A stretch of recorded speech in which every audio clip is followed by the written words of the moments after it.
What is going on, guys? It is Wrestlelamia here, back with another video. Join us now as we look at this week's edition of the Red Brand, as well as the wildest news stories and rumors you need to know, including brand restrictions out for WrestleMania 41, 2 hilarious botches on Raw, major concern for a WWE star, a drug is no longer banned in WWE, Michin reveals her biggest struggle, Liv Morgan Is Savage, and much more. Be sure to subscribe and hit that notification bell for daily wrestling videos, and follow us on Facebook for exclusive lists. Also check out our new videos on Wrestlelamia XL. As always, we won't recap the show, but just look at the good, the bad, and the downright ugly. As always, we start off with the good as number 1, AJ Styles on top of his game. But what does the future hold for AJ Styles? One thing is clear, whether he's slowly segueing into retirement or sticking around for the long haul, the phenomenal one is investing everything into his current run. AJ Styles' victory over Dominic Mysterio was just the start, as AJ dodged a post-match attack by Bron Breakker,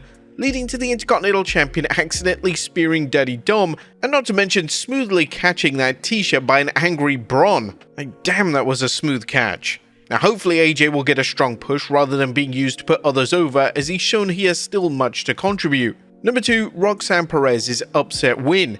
WWE's handling of Roxanne Perez on the main roster is off to a great start, as Perez defeated Raquel Rodriguez to advance to the Women's Elimination Chamber match. Now, whilst Perez is probably unlikely to win the chamber match, WWE's booking of her has to have some fans wondering if she'll get a surprise push and a rocket strapped to her back for WrestleMania. And if not, count on the WWE using the chamber match to build a feud between Roxanne and Bayley. Number 3, WWE incorporates 2K25 graphics into ring entrance. And last night's ring introductions for Roxanne Perez was another example of how WWE never misses a chance to promote something on television. In this case, they used Roxanne's WWE 2K25 entrance and then smoothly transitioned into real-life footage, obviously showing how realistic the game looks. Now, this was pretty cool, and it obviously shows that 2K25's graphics are pretty decent. Number 4, a great build for unsanctioned match. A Kevin Owens vs Sami Zayn is one of wrestling's rivalries that will just never die. Whether it's Flair vs Steamboat, Austin vs The Rock, John Cena vs Randy Orton, or Owens vs Zayn, WWE can always count on the participants bringing their A-game and the fans embracing the latest chapter in this seemingly endless saga.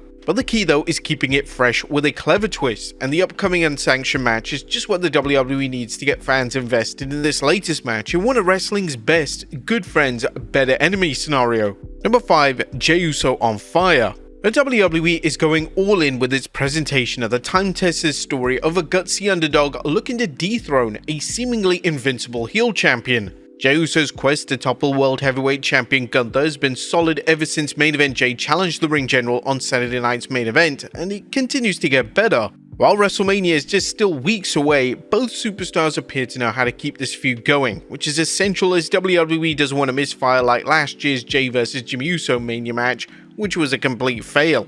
Number 6, at least Carlito's still funny, right? And was Carlito doing anything noteworthy into Judgment Day? While Raw's top faction has been on autopilot lately, well, at least compared to their 2023 and 2024, Carlito at least continues to provide comedic relief, as seen by last night's segment where he asked one of his Judgment Day teammates to let them use a credit card in order to order 2K DLC. Number 7, PLE quality main event. A Seth Rollins vs Finn Balor's Elimination Chamber qualifier match delivered the goods, giving fans a PLE level main event that played upon both wrestlers' history with each other and their current storylines of striving to prove themselves by earning a world title match at WrestleMania. Rollins and Balor demonstrated how 2 top-tier talents can create a fresh matchup that also works around the challenges of commercials. And by the way, what the hell was Seth Rollins wearing on last night's Raw? Dude was literally dressed like a pie crust. Well, and New Day, he is insane. Now it's time to recognize how much the New Day has accomplished since turning heel. Not only have Kofi Kingston and Xavier Woods surpassed Dominic Mysterio's magma hot heat, a seemingly insurmountable task, but it looks like they're just getting started. The New Day's brutal attack on Rey Mysterio was vicious, but Kingston and Woods doubled down last night by adding insult to injury with their comments that Rey deserved it. And there's no limit to what the New Day can do, which puts them in a prime position to jump back into the main event. But that was a good. What about the bad? As number 1, Dakota vs Ivy Nile had zero heat. And did WWE really need to book Dakota Kai vs Ivy Nile to book a rematch between Dakota and Women's Intercontinental Champion Laura Valkyria? Dakota's win did nothing for her, especially since the case can be made that a spot as the runner-up in the IC title makes her a viable contender, but it also hurt Ivy Nile, who shouldn't be taking so many losses if WWE wants to actually see her as a viable contender. Number 2, Pete Dunne vs Ludwig Kaiser, the feud no one asked for. It was hard to believe anything good coming from what looks to be a burgeoning feud involving Pete Dunne and Ludwig Kaiser. Both wrestlers' role in WWE seems to involve them being two bitter men who can't advance up the ladder, which is understandable as they're constantly losing, and they attack wrestlers they blame for their lack of success. Now, it's a tired formula that likely has fans praying for Dunne's tag partner Tyler Bate to return so that he can segue back into a tag team. But Kaiser is faring no better, and despite his talents, he's yet another gifted wrestler stuck in WWE's mid-card purgatory. Number 3, a bad look for the New Day? Now, the New Day are on fire, which raises the question why they're feuding with perpetual losers, the Latino World Order. While LWO supporters may see this as a chance for the faction to get the rub, history suggests otherwise, as the group has constantly put over other factions. Now, it was nothing downright ugly. WWE took advantage of its ridiculous roster size last night with many outstanding matches and short segments that furthered feuds, build up Elimination Chamber, and gave teams like the War Raiders some valuable mic time. What'd you guys think of the Red Brand last night? Let us know in the comments down below. Now, let's move on to the news.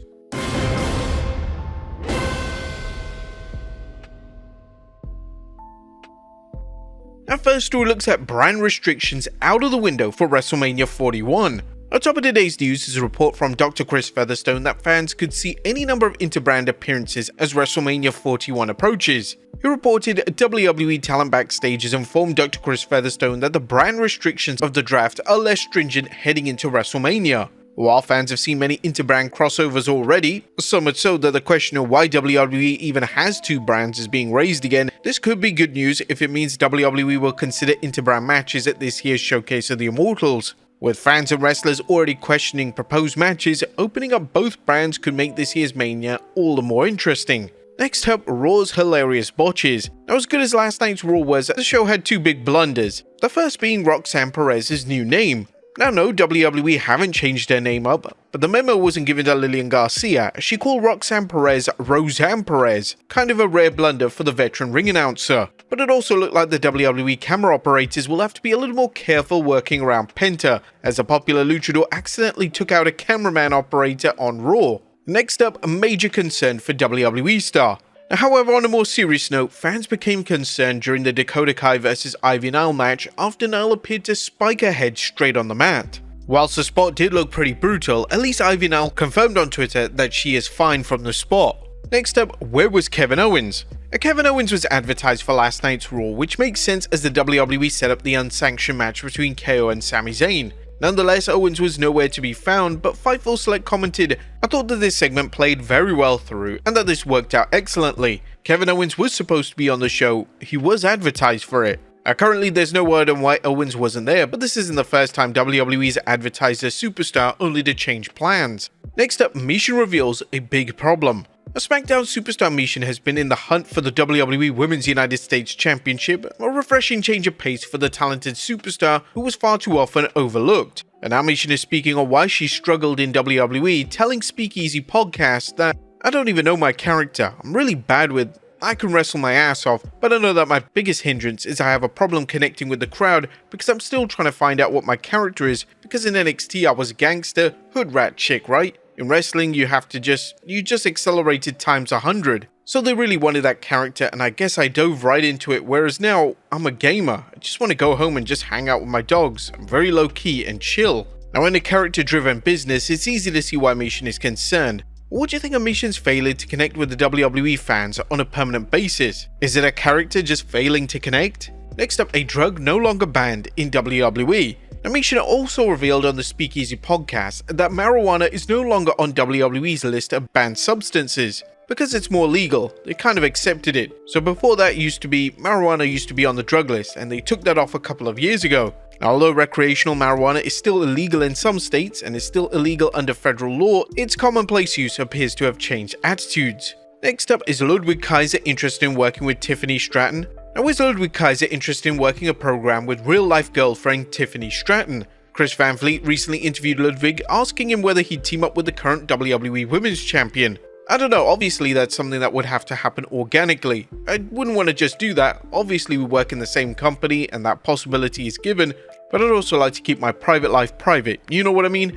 I'm a little old school when it comes to that, but definitely when it comes to work, I think we could do some great stuff. We could bring the Mixed Match Challenge back. Do you think WWE should revive the Mixed Match Challenge or work a different program with Kaiser and Stratton? And finally, Liv Morgan Is Savage. Liv Morgan is fully embracing her heel act, something a love-struck fan discovered on Raw when he shouted out "I love you" to Liv, only for the blonde bombshell to just flip him off. Morgan was likely only playing up a heel character, but nevertheless, given all the creeps bothering WWE female talent, this may become standard procedure going forward. But there you have it folks, our look at the Red Brand as well as the wildest news stories and rumors you need to know. Be sure to leave your comments down below, and I'll see you next time with some more wrestling content.